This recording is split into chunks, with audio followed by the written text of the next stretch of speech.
Gracias, señor presidente. Lamentamos que, como temíamos, hoy se escriba un despropósito institucional en la historia de Málaga que abrirá una herida social y en el patrimonio histórico malagueño irreparable. Y tanto que se está hablando por los diferentes portavoces de los grupos de informes rigurosos y técnicos, me gustaría hablar de esos informes, porque en informes que van desde abril de 2003 a septiembre de 2008 había un criterio técnico, que ahora explicaré, y de repente, a partir de 2009, ese criterio se vira, desaparece y se cambia radicalmente sin justificación. En concreto, esos primeros informes que van, como digo, desde abril de 2003 a septiembre de 2008, por la Dirección General de Bienes Culturales y por la Provincial de Cultura,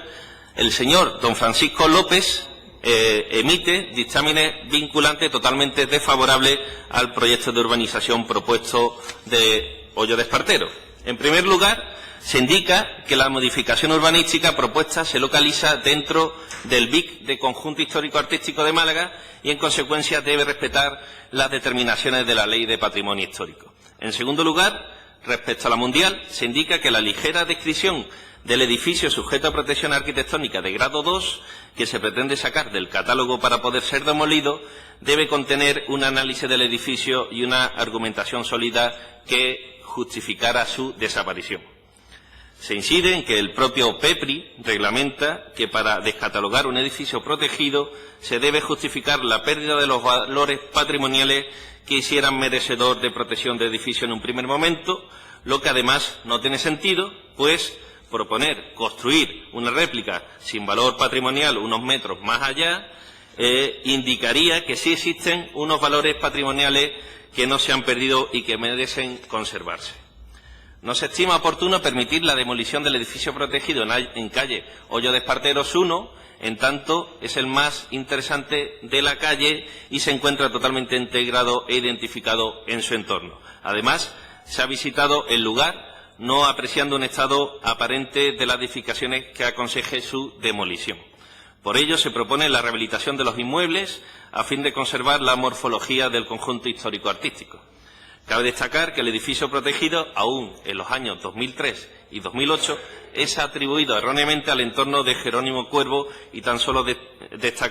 datado en la segunda mitad del siglo XIX, considerándose de especial interés los cerrajes en fundición, los hierros curvos de madera y la fachada del inmueble, de acuerdo con las fichas de catálogo de edificios protegidos del PEPRI Centro de Málaga. Se desconoce, por tanto, la auténtica autoría e importancia del edificio en ese momento. En tercer lugar, respecto a la trama urbana histórica y el edificio proyectado, se indica que la propuesta no se realiza una contextualización zonal ni histórica y que sobre la proyectada desaparición de parte del pasillo de Atocha se trata de justificar en su carácter de marginal y escaso sentido urbano. Pero no se detallan argumentos que respalden la certeza de esas afirmaciones. También destaca que la escala del nuevo edificio planteado no es acorde con la zona histórica protegida, superando notablemente el volumen y la altura permitida legalmente, ya que es muy superior a la de los edificios históricos circundantes y además plantea un cambio de alineaciones. Todo ello contrario a la exigencia de la Ley de Patrimonio Histórico. Finalmente, detalla que justificar la excesiva escala del edificio proyectado en la zona, en el hecho de que existan otros similares en la zona, no es válido, pues esos que se toman como referencia están en situación de fuera de ordenación, por lo que dicha argumentación ayudaría a consolidar una situación que se considera errónea, así como crear un muro pantalla en la ribera del río Guadalmedina. Entonces, ante informes rigurosos, estos son informes que van desde el 2003 al 2008. Ahora es cuando cambia el criterio de forma sorpresiva. Estos son los argumentos técnicos que la Junta de Andalucía empleó entre 2009 y 2011 para autorizar el proyecto de Brasser y Moneo en Hoyo de Esparteros. En el informe, fechado el 7 de julio de 2009, emitido por la Dirección General de Bienes Culturales, siendo delegado provincial de Cultura el señor don Manuel Jesús García y firmado por la arquitecta señora doña Inmaculada Donaire y por el señor Florencio Aspas Jiménez, jefe del Departamento de Planeamiento de Protección, se emite el dictamen vinculante parcialmente favorable al proyecto en Hoyo de Esparteros. Se sigue confirmando, al igual que en el anterior informe de 8 de septiembre de 2008, que el edificio de gran altura en calle Prim, esquina con el río Guadalmedina, no puede ser tomado como referencia, pues se trata de un edificio fuera de ordenación según el PEPRI.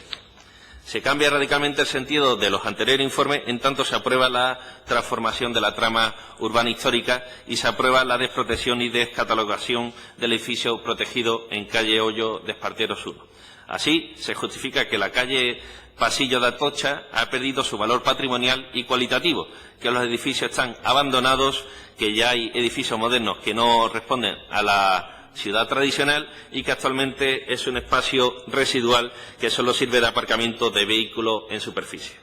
También se justifica como positivo que la calle Prim pueda cambiar sus alineaciones para así conectar con una escala mayor y contemporánea ocasionada por la construcción relativamente reciente del Puente de la Esperanza. Por último, se justifica la desprotección del edificio de calle Hoyo de Esparteros 1 en el sentido de que ha quedado descontextualizado porque el entorno ha ido modificando su imagen urbana y por la pérdida de importancia del Pasillo de Atocha. Se afirma que el edificio ha perdido gran parte de los valores que pudo tener en algún momento, pues ha entrado en contradicción con la trama urbana actual. Se dice, reconociendo que algunos de sus elementos de fachada poseen valores que quedarían conservados en un nuevo edificio réplica cuya idoneidad ya no se discute. Por lo tanto, si hablamos de informes técnicos, tengamos en cuenta la contradicción entre ellos. Y cómo y por qué, y ya sería una especulación, por qué se varía ese dictamen técnico y ahora sí se desprotege el edificio y antes se reconocía su valor histórico y se invitaba a su protección. Ahí la ciudadanía ha alzado la voz, se ha movilizado y está demandando que ese edificio se proteja y no se desmantele y no se derrumbe por un hotel que hay mucha gente, y así siguen alzando la voz, que cuestiona ese proyecto. Por lo tanto, hoy les reitero que reflexionen sobre sus argumentos, sus argumentaciones, que ya vemos que no se sustentan por informes técnicos, cuanto en todo caso hay un cambio de criterio alarmante, quizás arbitrario, por intereses no se sabe. Así que, en ese sentido, le reitero que aprueben esta proposición no de ley, o si no, pues la historia de Málaga al final pues se verá rota en sus costuras en algo que la ciudadanía ya ha apoyado y que las instituciones, estamos viendo, no están a la altura. Gracias. Muchas gracias, señor Gil de los Santos. Concluido la proposición no de ley, vamos a pasar a la última proposición no de ley, pero antes de iniciar su debate voy a rogar a un miembro de la comisión, si el señor Sánchez Villaverde lo tiene a bien